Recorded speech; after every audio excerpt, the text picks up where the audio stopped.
1990ஆம் ஆண்டு ஏமன் அரசுக்கு எதிராக உருவான இயக்கம் தான் இந்த ஹவுதி அமைப்பினர். இஸ்லாமியர்களின் ஷியா பிரிவை சேர்ந்த பழங்குடியினர் தான் இந்த ஹவுதி கிளர்ச்சியாளர்கள். மேற்கத்திய நாடுகள் யூதர்களை ஒழிப்பதே இவர்களுடைய நோக்கம். இதனால் தான் இஸ்ரேல் ஹமாஸ் போரில் ஹமாஸுக்கு ஆதரவு தெரிவித்தனர் இந்த ஹவுதி கிளர்ச்சியாளர்கள்.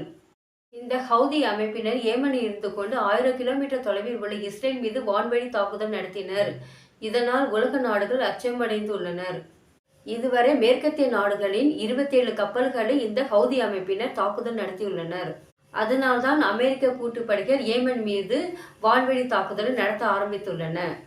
பாலஸ்தீனத்தில் உள்ள காசாவை ஹமாஸ் அமைப்பினர் எப்படி தங்கள் கட்டுப்பாட்டில் வைத்துள்ளார்களோ அதேபோல் ஏமனில் உள்ள ஒரு சிறு பகுதியை இந்த ஹவுதி அமைப்பினர் தங்கள் கட்டுப்பாட்டில் வைத்துள்ளனர். இந்த ஹவுதி அமைப்பினருக்கு ஈரான் ஆயுதம் நிதி உதவி வழங்குகிறது.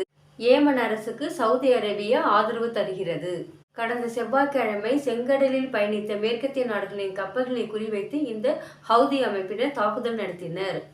அந்த தாக்குதலை முறியடித்தது அமெரிக்க கூட்டுப்படைகள்.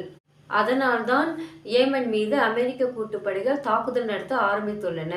அமெரிக்க கூட்டுப்படைகள் இனிமேல் தாக்குதல் நடத்தினால் கடுமையான விளைவுகளை சந்திக்க நேரிடும் என ஹவுதி அமைப்பினர் மிரட்டல் விடுத்துள்ளனர்.